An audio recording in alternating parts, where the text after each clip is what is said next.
The year is 1922, and the monsoon rains are hammering the roof of the Chintapalli police station in the Madras presidency.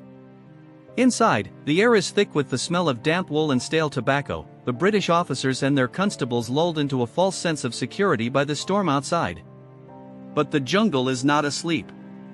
Emerging from the black tree lane is not a disorganized mob of tribal savages, as the colonial reports would often describe them, but a disciplined column of 500 men moving in silence. They breached the station with terrifying speed, stripping the armory of muskets, bayonets, and thousands of rounds of ammunition. But they do not simply loot and vanish into the mist. Their leader, a man who walks the line between mystic and warlord, leaves a letter behind. It is written in his own hand, cataloging every single weapon stolen, signed with a flourish, and ending with a cold, direct challenge to the British Empire: stop me if you can. This was the introduction of the British Raj to Alluri Sitarama Raju, a man who would turn the dense forests of the eastern Ghats into a graveyard for imperial police. To the colonial administration, he was a bandit, a decoy to be hunted down like a rogue tiger. To the local hill tribes, he was the Manyam Veerudu, the hero of the jungle, a man rumored to possess the ability to tame wild beasts and heal the sick with nothing but herbs and incantations. Raju was an anomaly in the history of Indian resistance, a man who had turned his back on the material world to become a sannyasi and ascetic at the age of 18, only to pick up the rifle and wage a bloody guerrilla war against the greatest military power on earth.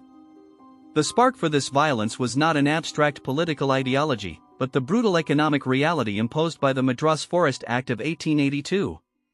For centuries, the tribal people of the region had practiced podu, a form of shifting cultivation that required free movement through the forests, but the colonial machine saw the jungle only as a resource to be extracted.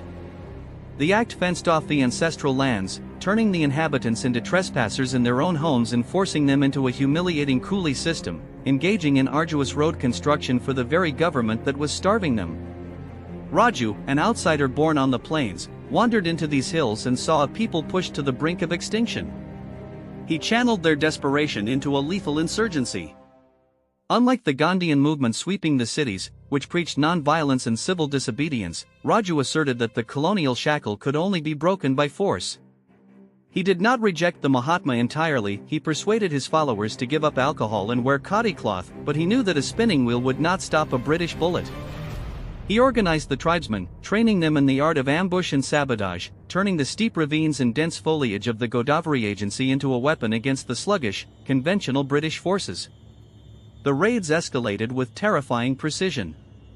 Following the strike at Chintapalli, Raju's forces hit Krishnadevipata and Rajavomanji, acquiring modern Lee Enfield rifles and revolvers to replace their traditional bows and arrows. The British response was a mixture of arrogance and panic. They dispatched specialized units, the Malabar Special Police and the Assam Rifles, men trained to fight in the rough terrain of the empire's fringes. But the hero of the jungle had an intelligence network that the British could not crack. The local population, despite threats of torture and village burnings, refused to betray him. In September 1922, Raju ambushed a police party at the Damanapalli Ghat, killing 2 officers and vanishing before reinforcements could arrive. The colonial administration, embarrassed by their inability to catch a single ascetic and his band of tribal warriors, put a bounty of 10,000 rupees on Raju's head, a fortune in those days. They authorized a manhunt that would eventually cost over 4 million rupees, deploying extreme violence to break the rebellion's spine. The district collector, Mr. Bracken, noted grimly that the situation was telling seriously on the prestige of the government. It was a war of attrition. The British began to cordon off the hills, cutting off food supplies and systematically terrorizing the villages that provided Raju with shelter. They brought in Thomas George Rutherford, an officer who resorted to extreme methods of torture to extract intelligence, turning the lush hills into a zone of fear. By 1924, the net was closing. The guerrilla force, once numbering in the hundreds, had dwindled as the British scorched earth tactics took their toll.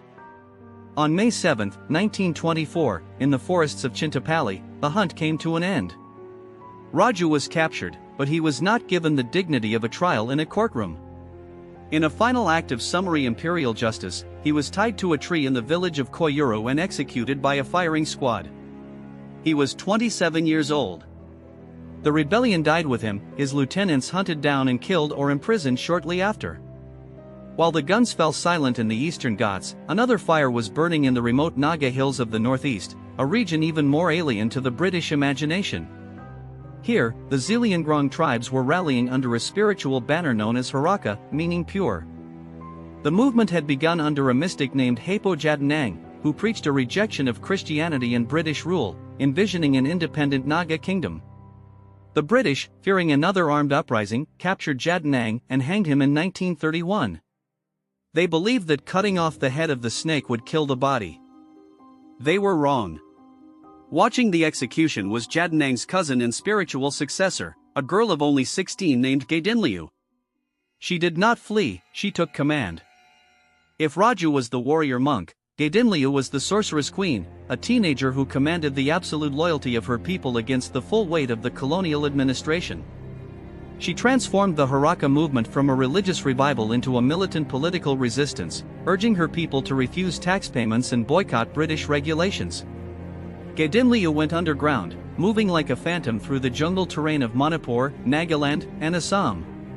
She utilized guerrilla tactics similar to Raju's, turning the rugged landscape into a fortress that baffled the British patrols. To the colonial authorities, she was more than a rebel, she was a dangerous cult leader, a witch who threatened the stability of the entire frontier. The hunt for Gaidinliu became an obsession for the Assam Rifles, who scoured the hills for the girl they could not catch. In 1932, the British finally cornered the 16-year-old leader. She was sentenced to life imprisonment, a sentence meant to bury her alive within the stone walls of colonial jails in Shillong and Asval. She would spend 14 years in captivity, her youth consumed by the darkness of a prison cell, yet she refused to break.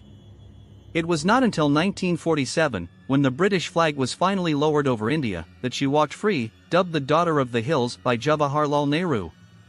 These were not the polite, negotiated transfers of power often detailed in sanitized history books. These were desperate, bloody struggles fought in the mud and the rain, led by mystics and teenagers who believed that the only way to drive out the intruder was to make the land itself too dangerous to hold.